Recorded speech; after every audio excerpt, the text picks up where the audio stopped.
Good evening. आप सभी कैसे हैं? मैं उम्मीद करता हूँ आप सभी बेहतर होंगे। आप सभी को गुरु पूर्णिमा की हार्दिक शुभकामनाएं। देखिए, जैसा कि हमने आपसे वादा किया था कि हम जल्दी अपने चैनल पर वीडियोस लेके आएंगे, क्योंकि काफ़ी लंबे समय से हमने चैनल को बनाया हुआ था, पर समय की व्यस्तता के कारण हम वीडियोस नहीं डाल पाए थे। पर आप सबके कहने पर और आप सबके विश्वास पर, आप जो विश्वास दिखा रहे हैं, यकीन दिखा रहे हैं, उसके बाद हमने मन बनाया है कि अब रेगुलर हमें वीडियोस लेके आनी चाहिए बच्चों के लिए। इसीलिए आज उसी कड़ी में हम लेके आए हैं, क्या है पाक जल संधि। हम आज समझेंगे कि पाक जल संधि क्या है, क्योंकि ये प्रश्न कई बार एग्जाम में पूछा गया है कि पाक जल संधि किसे कहते हैं। तो सबसे पहले तो हम ये समझते हैं कि जल संधि किसे कहते हैं। तो देखिए, जल संधि या स्ट्रेट कह दो इंग्लिश में जिसको स्ट्रेट कहते हैं, जल संधि से मतलब होता है ऐसा कोई सकरा जलीय मार्ग जो दो स्थलीय भागों को तो दूर करे। मान लीजिए ये कोई स्थल है और इधर भी कोई स्थलीय भाग है, दो स्थलीय भागों को तो दूर करे और दो जलीय भागों को आपस में कनेक्ट करे। मान लीजिए ये कोई सकरा जलीय मार्ग है और यहाँ आपका जल है और इधर भी जल है। तो हम ये कह रहे हैं कि ऐसा कोई सकरा जलीय मार्ग जो दो स्थलीय भागों को तो दूर करे और दो जलीय भागों को आपस में जोड़े, उसको हम कहते हैं चैनल, जल संधि या स्ट्रेट। तो ये तो आपके जलीय भाग हैं, ये नीचे भी आपका जलीय भाग है। इन दोनों जलीय भागों को तो ये जोड़ने का काम कर रहा है और स्थलीय भागों को दूर करने का या पृथक करने का काम कर रहा है। तो जल संधि से मतलब होता है कि दो जलीय भागों को जोड़ने वाला और दो स्थलीय भागों को दूर करने वाला सकरा जलीय मार्ग। देखिए, जब हम वर्ल्ड ज्योग्राफी पढ़ेंगे तो वहाँ कई सारी जल संधि हम पढ़ेंगे, जैसे कि पनामा जल संधि पढ़ेंगे हम, ठीक है। उसके अलावा हम बाब अल मानदेव जल संधि पढ़ेंगे,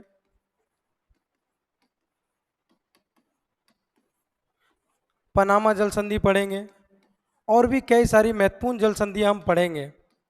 और वहाँ हम देखेंगे कि ये कौन कौन से देशों को अलग करती हैं और कौन कौन सी खाड़ी या कौन कौन से सागर को जोड़ती हैं।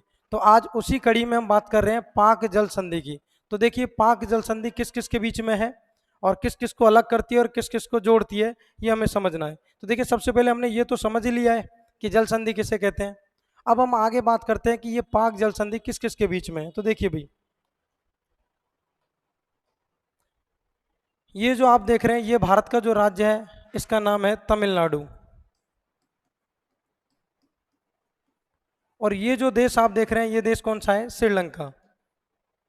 तो यहां हम देख रहे हैं कि इधर जो ये खाड़ी है, इसको हम कह रहे हैं पाक खाड़ी, पाक खाड़ी।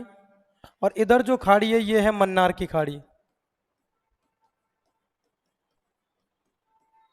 और इन यहां पाक खाड़ी और बंगाल की खाड़ी के बीच में, पाक खाड़ी और बंगाल की खाड़ी के बीच में जो जल संधि है, उसको हम कह रहे हैं पाक जल संधि। यानी कि पाक खाड़ी और इधर जो खाड़ी है, ये तो है आपकी यहाँ, इस डायग्राम को मैं यहाँ बता रहा हूँ आपको, आप यहाँ भी देख सकते हैं। ये है पाक खाड़ी,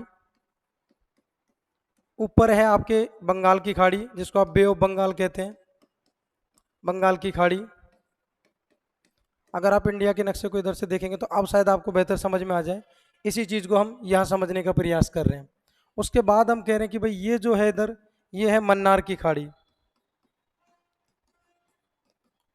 तो हम कह रहे हैं कि पाक खाड़ी और बंगाल की खाड़ी को जोड़ने का काम करती है कौन सी जल संधि? पाक जल संधि। और उसके अलावा भारत को श्रीलंका से अलग करती है। यानी कि भारत का जो राज्य है तमिलनाडु और इधर श्रीलंका, इसको क्या करती है? अलग करती है। तो हम कह रहे हैं कि भारत व श्रीलंका को तो अलग करती है, भारत व श्रीलंका को अलग करती है। और हम कह रहे हैं कि भाई पाक खाड़ी व बंगाल की खाड़ी को जोड़ती है, इन दोनों को कनेक्ट करती है आपस में, इन दोनों को जोड़ती है। अब कई बार जब स्टूडेंट से प्रश्न पूछा जाता है कि पाक जल संधि या पाक स्ट्रेट या पाक जल डमरू मध्य किस किस के बीच में है, तो स्टूडेंट का पहला आंसर होता है भारत और पाकिस्तान, क्योंकि वो क्या समझता है? पाक जल संधि आ गया। पर ऐसा नहीं है, यहाँ जो पाक जल संधि जो नाम दिया गया है, ये इसलिए दिया गया है कि तमिलनाडु में एक अंग्रेज अधिकारी थे जिनका नाम था हेनरी पाल्क। और जब आप इसको बोलेंगे तो ये एल साइलेंट हो जाता है, जिसको कई जगह आपको जब आप एटलस में देखेंगे तो पाल्क की जगह पाक लिखा मिलेगा। इंग्लिश में तो आपको ऐसा ही लिखा मिलेगा पाल्क, पर हिंदी में आप देखेंगे तो आपको लिखा मिलेगा पाक। इसलिए जब भी पाक जल संधि पूछा जाए तो आपके दिमाग में आना चाहिए तमिलनाडु की तरफ एक अंग्रेज अधिकारी था जिसके नाम पर इस खाड़ी को पाक खाड़ी और इस जल संधि को नाम दिया गया पाक जल संधि। तो ये भारत और पाकिस्तान के बीच में ना होके भारत और श्रीलंका के बीच में है, क्योंकि पाकिस्तान वाला तो हिस्सा यहाँ पे है, यहाँ कोई ऐसी जल संधि नहीं है भारत और पाकिस्तान के बीच में। अब इस चीज को हम एक बार डायग्राम पे आगे देख लेते हैं भाई। देखिए अब शायद आपको क्लियरली समझ में आए। ये जो आपको दिख रहा है ये है पाल्क बे यानी कि पाक खाड़ी, ये जो है ये है पाक खाड़ी, और इधर जो आपको दिख रहा है ये है गल्फ ऑफ मन्नार। एक दिन ये भी समझाएंगे आपको कि गल्फ और बे में क्या अंतर होता है, कि गल्फ और बे में क्या अंतर होता है ये भी आपको समझाएंगे एक दिन, क्योंकि इधर आप देखेंगे तो ये बे ऑफ बंगाल है, तो दोनों की हम बात करेंगे एक दिन कि गल्फ और बे में क्या अंतर है, क्योंकि इसे भी हम गल्फ ऑफ मन्नार यानी कि मन्नार की खाड़ी कह रहे हैं हिंदी में तो, और इसे भी बंगाल की खाड़ी कह रहे हैं। तो हिंदी में तो इसको भी खाड़ी कह रहे हैं और इसको भी खाड़ी कह रहे हैं, पर इंग्लिश में इसके लिए गल्फ आ रहा है और इसके लिए बे आ रहा है। इन दोनों में क्या डिफरेंस है इसको भी हम एक दिन समझेंगे। फिलहाल हम बात कर रहे हैं कि इधर ये है पाल्क बे पाक खाड़ी, और इधर ये जो आपको दिख रही है ये बे ऑफ बंगाल है। इन दोनों के बीच में जो आपको ये दिख रही है ये जो जल संधि है इसको आप कह रहे हैं पाक स्ट्रेट या पाक जल संधि। इन दोनों के बीच में जो हिस्सा आपको ये दिख रहा है ये पाक स्ट्रेट या पाक जल डमरू मध्य है, ये जो आपको दिख रहा है। तो यहाँ ये जो देश है इसका नाम है श्रीलंका, ये जो आपको दिख रहा है इधर ये कौन है भाई, श्रीलंका। तो हम कह रहे हैं श्रीलंका और भारत के बीच में, और भारत का कौन सा राज्य है, तमिलनाडु। ठीक है, अब यहाँ एक चीज और आपको दिख रही होगी, हालांकि हम उसको विस्तार से किसी दिन चर्चा कर लेंगे, पर अभी सुन लीजिए। ये जो आपको दिख रहा है ये हिस्सा इसको कहते हैं राम सेतु। राम सेतु, इसको आदम का पुल भी कहते हैं। इसको क्या कहते हैं भाई, आदम का पुल भी कहते हैं, इसको आदम का पुल भी कहते हैं। ये वही पुल है जो भगवान श्री राम ने जब वो श्रीलंका गए थे, लंका गए थे रावण से युद्ध करने के लिए, तब इस पुल को बनाया था। और हम देख रहे हैं कि वर्तमान में ये पुल क्षतिग्रस्त अवस्था में है।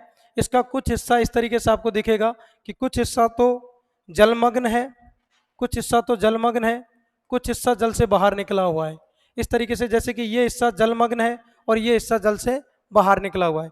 तो वर्तमान में ये पुल क्षतिग्रस्त अवस्था में है, जिसका कुछ हिस्सा जो है वो जलमग्न है और कुछ हिस्सा जल से बाहर है। तो ये वही पुल है राम सेतु, जिसको हम आदम का पुल भी कहते हैं। ये भगवान श्री राम ने बनाया था लंका जाते समय। और अभी वर्तमान में एक मूवी आई थी आदि पुरुष, तो आदि पुरुष से मतलब होता है कि प्रवर्तक, जनक। उसी तरीके से इसीलिए इस पुल को कहा गया है आदम का पुल, यानी कि हमारे जो प्रवर्तक भगवान श्री राम जो हैं उनके द्वारा इस पुल को बनाया गया। अब देखिए इस पुल के बारे में थोड़ा सा समझ लेते हैं भाई। ये पुल जो है यहां पर है, यहां जो जगह है इस जगह का नाम है धनुषकोडी। धनुषकोडी, ये भारत के धनुषकोडी से लेकर, ये भारत के धनुषकोडी से लेके श्रीलंका के तलैया मन्नार, इधर जो द्वीप है श्रीलंका का उसका नाम है तलैया मन्नार। तलैया मन्नार द्वीप तक फैला हुआ है। तो हम कह रहे हैं ये पुल भगवान श्री राम के द्वारा बनाया गया था, जो कि भारत के धनुषकोडी से लेके श्रीलंका के तलैया मन्नार तक फैला हुआ है। ध्यान रखना मन्नार की खाड़ी अलग है, तलैया मन्नार अलग है। तलैया मन्नार श्रीलंका का द्वीप है, और ये जो हिस्सा आपको दिख रहा है इसे हम कह रहे हैं जाफना प्रायद्वीप। क्या कह रहे हैं भाई, जाफना प्रायद्वीप। प्रायद्वीप से मतलब होता है ऐसा कोई हिस्सा जो तीनों ओर जल से घिरा हो। देखिए इसके इधर भी जल है, इधर भी जल है और यहाँ भी जल है। जैसे कि हम भारत की बात करें तो भारत के तीनों दिशा में जल है ना भाई। तो प्रायद्वीप से मतलब होता है ऐसा कोई भाग जिसके तीनों ओर जल हो, जैसे कि भारत के यहाँ अरब सागर है, यहाँ बंगाल की खाड़ी है और नीचे हिंद महासागर है। वास्तविकता में तो ये दोनों बंगाल की खाड़ी और अरब सागर ये भी हिंद महासागर के हिस्से हैं। तो हम कह रहे हैं कि भाई ये जो आदम का पुल है या राम सेतु है ये भारत के धनुषकोडी से लेके और श्रीलंका के तलैया मन्नार द्वीप तक फैला हुआ है। भगवान श्री राम ने इसे बनाया था और वर्तमान में ये क्षतिग्रस्त अवस्था में स्थित है। इसको आप नेक्स्ट डायग्राम पर ऐसे भी देख सकते हैं। यहाँ तो आपको साफ नजर ही आ रहा है। अब देखिए, ये जो द्वीप आपको नजर आ रहा है ये है पम्बन द्वीप। कौन सा द्वीप है? पम्बन द्वीप। इससे आगे चलेंगे तो ये स्थान है रामेश्वरम। ये स्थान जो आपको नजर आ रहा है इसको हम कह रहे हैं रामेश्वरम। ये जो स्थान आपको नजर आ रहा है ये रामेश्वरम है। और इससे आगे जब आप चलेंगे तो आपको स्थान आएगा धनुषकोडी, तब जाके आपको कहीं ये पुल आएगा। तो हम कह रहे हैं कि सबसे पहले आपको पम्बन द्वीप पर ही जो स्थान है वो एक स्थान है रामेश्वरम, जहाँ भगवान श्री राम ने तपस्या की थी जब पुल को बनाने से पहले, इस पुल को बनाने से पहले। क्योंकि हम देख रहे हैं कि रामेश्वरम तीर्थ का बड़ा महत्व है। रामेश्वरम तीर्थ का बड़ा महत्व है हिंदू धर्म में। ये एक प्रसिद्ध तीर्थ स्थल है जो कि दक्षिणी भारत में पड़ता है, तमिलनाडु में पड़ता है। इसीलिए यहाँ जो हम बात कर रहे हैं उसी पुल की बात कर रहे हैं। उसी पुल पर जब आप देखेंगे तो पहले क्या है भाई, पम्बन द्वीप, फिर है रामेश्वरम और फिर है धनुषकोडी। धनुषकोडी से लेकर आपके तिलैया मन्नार तक ये पुल फैला हुआ है। तो आज हमने चर्चा की पाक जल संधि की, तो वापस एक बार उसको रिकॉल कर लेते हैं भाई क्या है। तो क्या है पाक जल संधि, ये हमारा टॉपिक था। जल संधि को हमने समझा कि ऐसा सकरा जलीय मार्ग जो कि दो स्थलीय भागों को दूर करे और दो जलीय भागों को जोड़े, उसे कहते हैं जल संधि, चैनल या स्ट्रेट। इसी कड़ी में जब हम वर्ल्ड ज्योग्राफी पढ़ेंगे तो कई सारी अन्य जल संधियों को समझेंगे। आज जो हमने जल संधि जो समझी है वो है पाक जल संधि।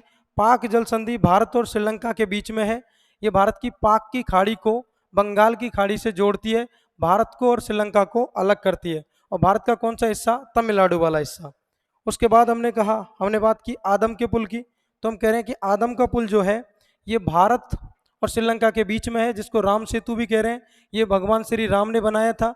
ये भारत के धनुषकोडी से लेके श्रीलंका के तलैया मन्नार तक फैला हुआ है। और इससे पहले जो स्थान पड़ता है वो रामेश्वरम है और ये पम्बन द्वीप है। तो कई बार प्रश्न भी पूछा जाता है कि भारत और श्रीलंका के बीच में कौन सा द्वीप है? तो भारत और श्रीलंका के बीच में जो द्वीप है वो द्वीप है रामेश्वरम द्वीप। आई होप, मैं उम्मीद करता हूँ कि ये पाक जल संधि आपको बेहतर तरीके से समझ में आई होगी। ऐसी वीडियो जब हम और लेके आएंगे, जल्दी आएंगे आपके बीच में। चैनल को ज़्यादा से ज़्यादा सब्सक्राइब करिए, शेयर करिए अपने दोस्तों के बीच में, जिससे कि वो लोग भी इस चीज़ का फ़ायदा उठा सकें। आज के लिए इतना ही। जय हिंद, जय भारत।